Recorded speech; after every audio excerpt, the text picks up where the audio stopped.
have discussed the the meaning of drug distribution, which is the hospital to the patient's bedside. Okay, so we have two types of drug distribution, inpatient and outpatient distribution. So obviously, ng hospital. Whereas yung outpatient, siya yung pumunta sa hospital para magpa-check up sa doctor. Okay? So, yan yung difference. Meaning, hindi siya admitted, wala siya naka-dextrose. Hindi siya confined. Wala siyang nag-bed, nag-share ng bed or kumuha ng bed sa loob ng hospital. Okay? Wait lang ha. I will restart sa aking screen share. Okay, can you see my screen? Yes, ma'am. Okay. Yes, ma'am. So, another one is the drug dispensing.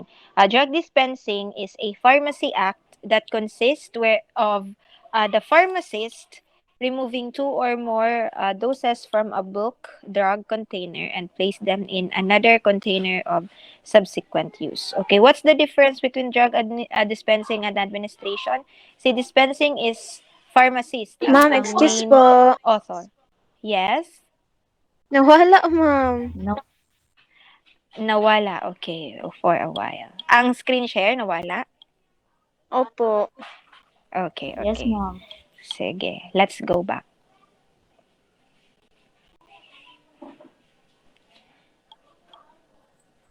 How about this one? Kita, ma'am. Kita na. Opo. Okay. So again, drug dispensing is a pharmacy act that consists of pharmacists removing the two or more doses from a bulk drug container and place them in another container for subsequent use. So, kumbaga na ay isa ka main na container wherein dinaghan or bulto-bulto ang naa dito tapos si pharmacist, siya tong mag-put siya sa in another smaller na container enough kung unsa tong gi-order for a specific patient. Okay, so that's drug dispensing. It's a pharmacy act. What's the difference between the administration, drug administration, and dispensing? Dispensing is a pharmacy act. Administration is a nursing act. Okay, so basically, ang mga nurses ang nag-administer sa drug as we prepare and we dispense them. Okay, so drug administration is a nursing act which consists of the removal or withdrawal of a single dose from the drug container which was prepared previously by the pharmacist and its administration to a patient on the order of a physician or dentist.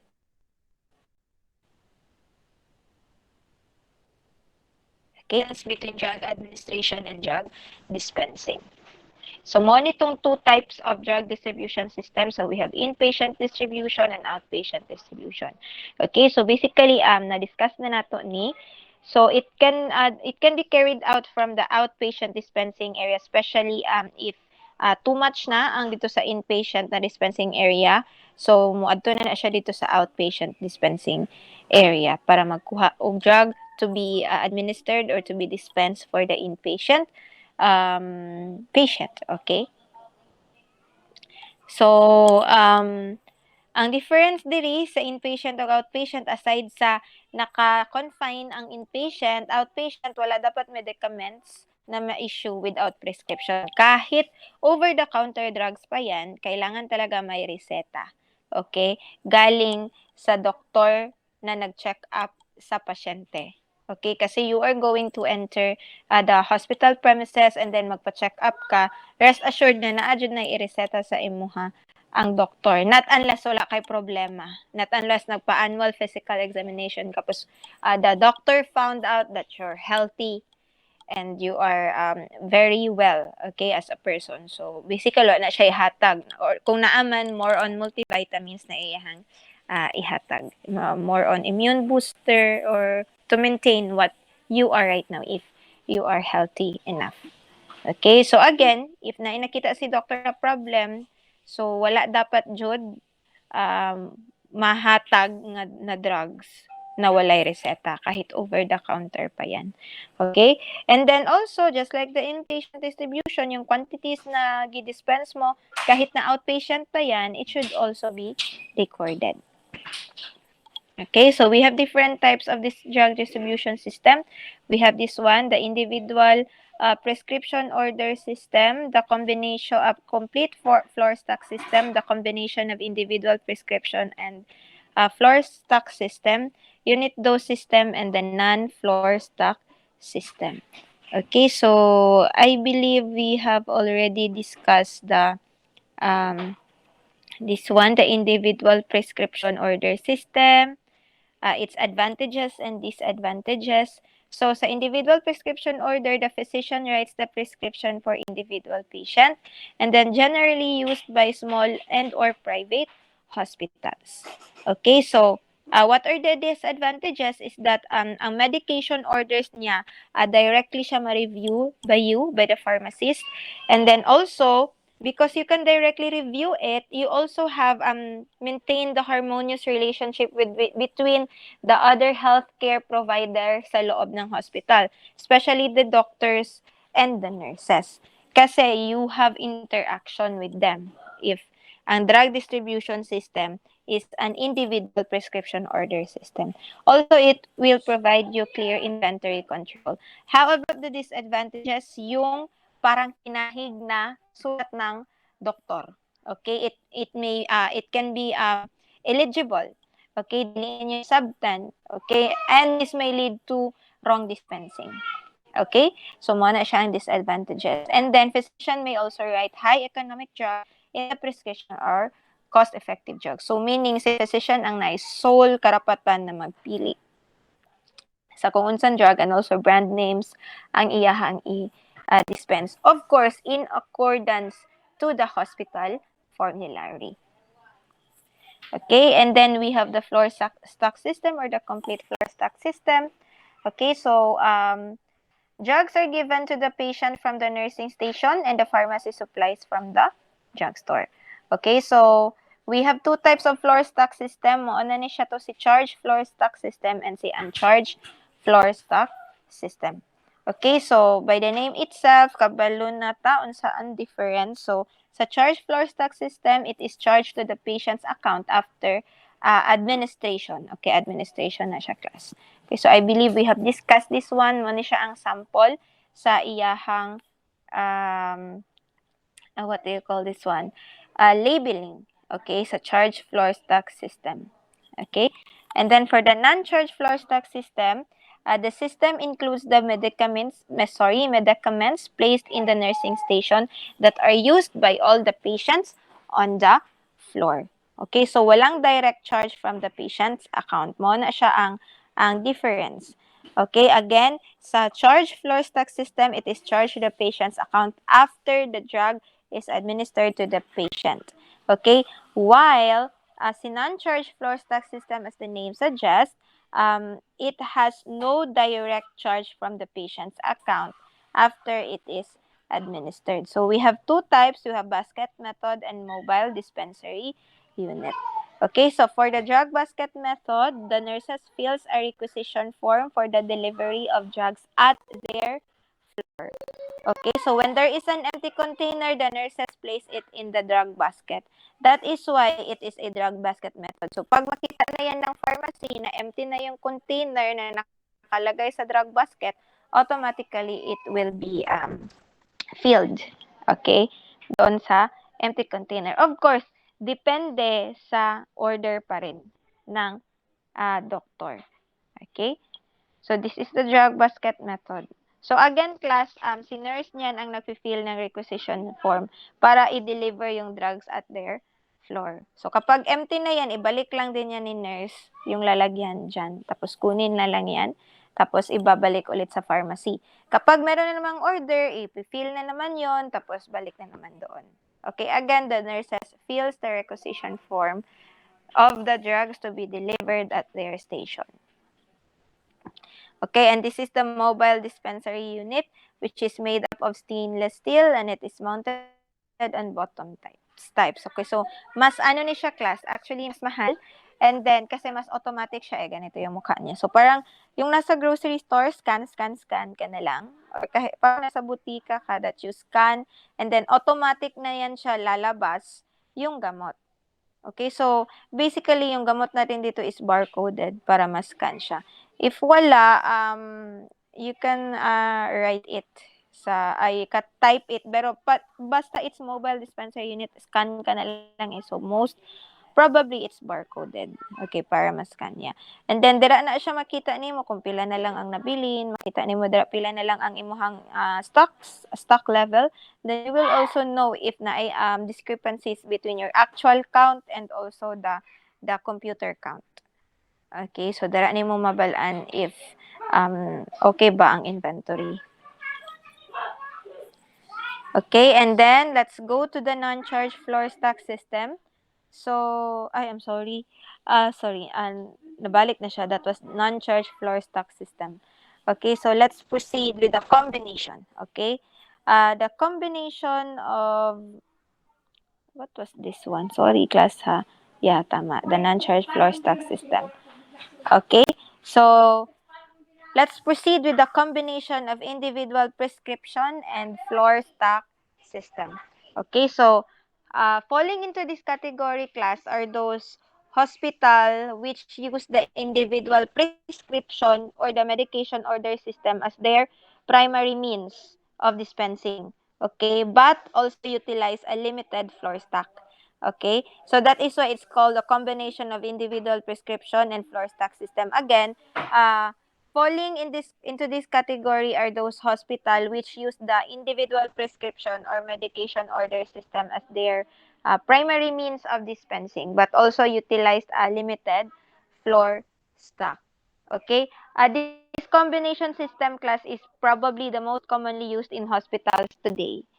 Okay, because it is followed by all government hospitals and some private hospitals with no profit and no loss. Yung mga non-profit hospitals, okay, they also follow the combination of individual prescription order and floor stock order. Okay, so it is actually also modified the use of unit dose medications, which we are going to discuss later. Okay, so this combination system is probably the most commonly used in all hospitals today, and is also modified the use of unit dose medication. Okay, so we have unit dose system. Okay, for the unit, this is the last one, the unit dose system.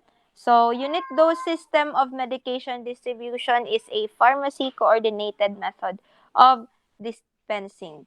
Okay, and also controlling medications in healthcare institutions. So, hindi lang siya doon sa hospital alone, but in other healthcare institutions, may gumagamit na din na unit dose system. Okay, so it is defined as those medication which are ordered, packaged, handled, administered, and charged in multiple of single units containing a predetermined amount of drug or supply sufficient for one regular dose application or use. Okay, so yan yung pagka-define sa unit dose system. Okay, so again, medications which are ordered, packaged, handled, administered, and charged in multiples of single dose units containing a predetermined amount of drug or supply sufficient for one regular dose application or use. Okay, so the unit dose system class may differ in form. Depende kung ano yung specific needs ng mga institutions. Okay, so however, there is what do you call this one? There is a basic unit, or there is basic quantity, or kumbaga naadyo'y basis or naadyo'y standards ang lahat ng unit dose system. Okay? Again, the unit dose system may differ in form.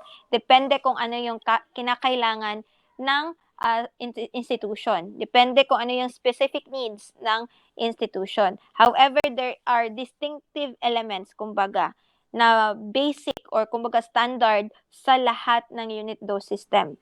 Okay? And those standard or distinctive elements is flashed in your screen. Okay, number one, we have medications are contained in a single unit packages. Okay, number two, they should be dispensed yung sa unit dose drugs or unit dose system na drugs, they should be dispensed in as ready-to-administer form as possible. And then for most medications class, not more than a 24-hour supply of doses is delivered to or available at the patient care area at any time. Okay, so again, dili dapat maglapas sa 24-hour supply ang doses na ma-deliver or available at the patient care area at any time. Okay? So we have advantages. This is with respect class ha to other drug distribution system. Numerous studies actually indicated that the unit dose system is actually safer for the patient. Okay. Also, it is more efficient and economical for the institution, and it's a more effective method in utilizing the staff or professional resources. Kasi lahat nagagamit kapag ito yung finalo na drug distribution system. Okay. Again, these are just studies. Okay. Some studies indicated that the unit dose system is again safer for patient, more efficient and economical for institution, and it's more effective method of utilizing professional resources. Again, this is with respect to the other drug distribution system. Kumbaga, it's comparing to other drug distribution system. Okay? So, what are the advantages of unit dose system? The patient received improved pharmaceutical services 24 hours a day, and they are only charged class for those doses which are administered to them. So, yung mga wala na nila na inom, kasi sa other drug distribution system na ay mga times na daghan kayo gi-order na medication for them, tapos wala lang di ay nagamit. Naalang dito mo na ang uban daghang mga take-home medications na wala nila na inom kasi may expire si patient, kumbaga namatay si patient tapos na order na di ito tanan. So mao to siya na ay ang ano naman yan class is actually pwede naman siya isauli. Pwede siya actually isauli, pero I don't think lahat ba ng hospital nag-accept ng return. I think nag-accept naman sila kasi valid, super valid naman yung reason na na-expire si patient. But again, if it is vial siya or if it's a bioref na med tapos lumabas na siya doon sa pharmacy, bioref medication or it's vial tapos na-open na siya pero wala pa na-administer kasi say for example pag open pa saka pa nag-deads si patient na expire si patient. So again, unlike sa unit dose system, kung ano lang talaga yung na-administer, yung na-inom mo, yun lang yung i-charge sa'yo. Okay, the rest na in order is ibalik yan doon. Okay, so dili na ka mamroblema na mo adto pa dito sa pharmacy area para i-return ang mga medications. Okay, kasi lahat ng drugs na i-charge sa'yo yung na-administer lang. Okay, that is why studies claim na it is safer to patient also kasi naka-unit dose ka specific to you ang dose. Okay, depende sa pangangailangan mo. Aside from that, all doses of medications required at the nursing station are prepared by the pharmacy, thus allowing the nurse more time for direct patient care. Okay? Kasi nga si pharmacist, yung mga taga-pharmacy na ang nagpre-prepare lahat ng gamot. What they do is they administer it to the patient. So more time for direct patient care. Okay, also it allows the pharmacist to interpret or check a copy of the physician's original order, thus reduction of incidence of medication errors. Okay, and also it eliminates excessive duplication of orders and paperwork at the nursing station and also pharmacy. Okay, so actually dagan kay tag advantage pero mo to siya ang pinaka main na advantage for unit dose system. So ito yung process, kumbaga procedure ng unit dose system. Okay, so dito kita mag-start class diri dara. So basically upon admission to the hospital class, anong gagawin diyan is that the patient is entered to the system. Kapag inpatient yan ha, actually kapag outpatient, meron ka namang record niyan. Pero nasa iba yung records mo nandun sa outpatients. Iba pa rin yung sa admission. Okay, so again, upon admission to the hospital, the patient is entered into the system, and then the diagnosis, allergies, and other pertinent data are entered onto the patient profile card. Kasi i-check ka man ng doktor din yan. Ano yung diagnosis, mga differential diagnosis or mga allergies mo. Okay? Lahat ng nakuha ni doc upon patient has history taking, isusulat yan, i-enter yan doon sa system. Okay? And this direct copies of medication orders are sent to the pharmacist. So, kapag nag-write na si doktor ng prescription, all the direct copies of medication orders are sent directly to the pharmacist. The patient profile card. Okay? And then after that, after nun na-receive ni pharmacist ang medication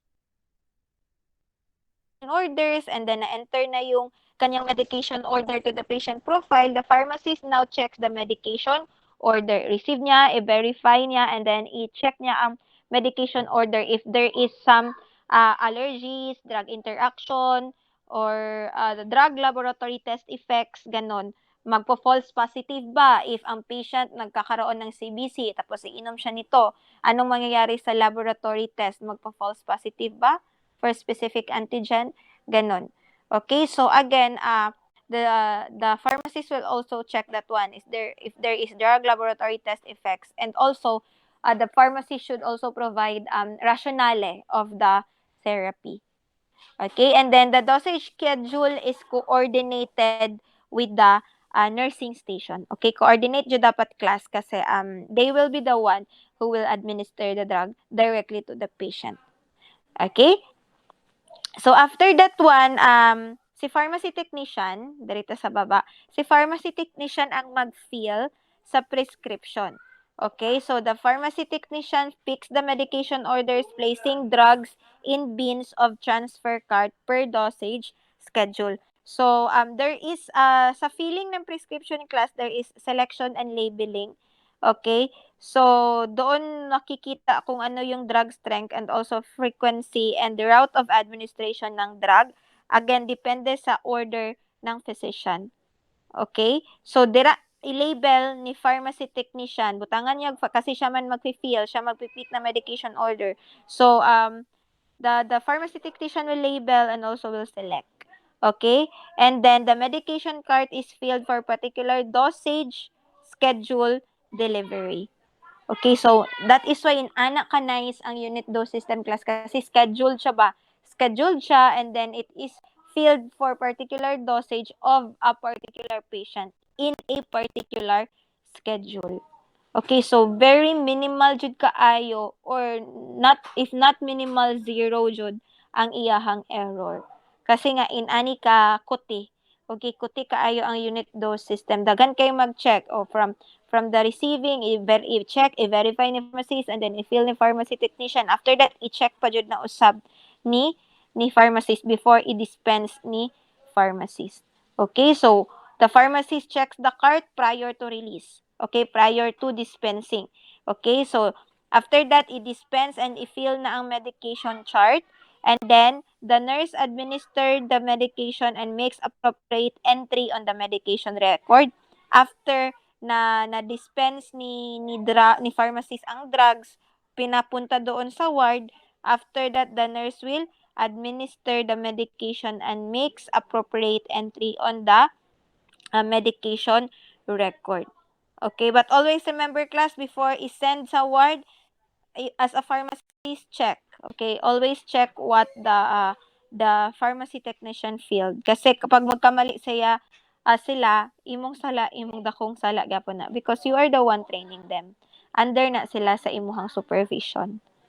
Okay? So, upon return to the pharmacy, kay ibalik man na, pag human nag-administer, upon return to the pharmacy, um, the cart will be rechecked.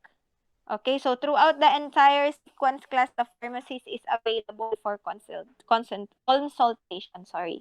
Again, throughout the entire sequence of this procedure, the pharmacist is available for consultation by the doctors and also the nurses as well. Okay, so in addition, he or she is maintaining surveillance for discontinued orders. Okay, so yung mga orders na hindi na pinagpatuloy for some reasons. Maybe nag-change ng medication or in the middle of the order na ade ay history of allergy or na ay nakitaan nga wala na ingon si patient during sa patient history taking limtan na nade siya allergy to this drug or na-expire si patient, namatay si patient. Okay, in the middle of the order. Okay, so again, gina-monitor na ni pharmacist. Okay, gina-maintain niya na ng mga surveillance for discontinued orders. Okay? Is there any questions? Ay, na pa ba? Sorry, meron pa pala class. I'm sorry. There is still one last slide for the guidelines.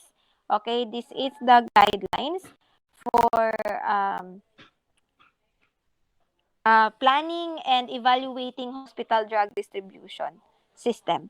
Okay, so again, here are the guidelines for planning and evaluating hospital drug distribution um, system. This is according to ASHP, American Society of Pharmacists. Okay, so number one, we have before the initial dose of medication is administered, yung pharmacist dapat i-review niya muna yung prescriber's original order or direct copy. Kaya nga doon sa ating process, the medication order should be sent to the pharmacist. Okay, direct copies of medication order should be sent to the pharmacy so that they can review it. Okay? And then, number two, drug dispense should be as ready for administration to the patient as the current status of the pharmaceutical technology will permit. And also must bear adequate identification. This is to avoid mix-up. Okay? Kasi kapag nagka-mix up yan, di mo nilagyan ng label, yung wrong drug ma-administer to the wrong patient. Okay? So that's delikado kaayo na. Worst case scenario is that it will cause death. Kasi we'll never know ano yung gamot na dinispense mo sa patient na yun tapos hindi pala yun para sa kanya. That is why always check the label. Butangan jud dapat og label class. Okay?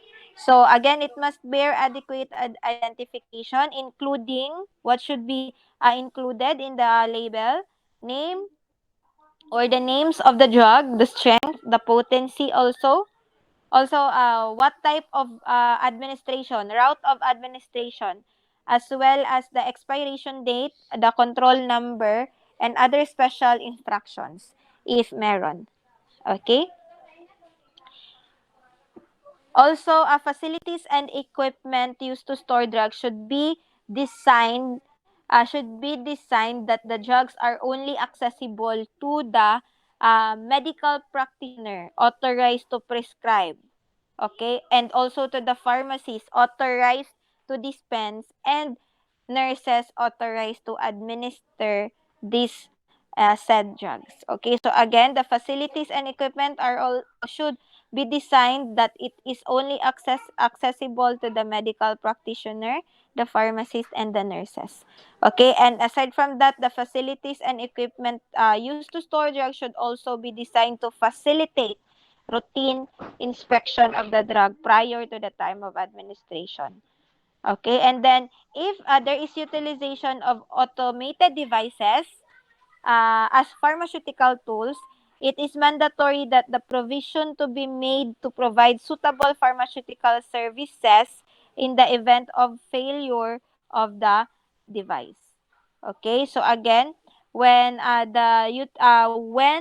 it utilizes automation, devices such as pharmaceutical tools, mandatory siya na ang provision dapat mag-provide ng suitable pharmaceutical services in the event na mag-fail yung automated device. Okay? So, dapat na adjoy plan B, plan C in case dili na mag-work si plan A or in case mag-aberya si plan A. So, in this scenario, in case na mag-aberya ang device, yung automated device, dapat meron talagang provision, okay, na makagawa ng alternative. What will we do in case there is an event of failure of the device? Okay? So I think that would be, sorry, is there any questions? I will be giving you the what do you call this one? PowerPoints. We only have 3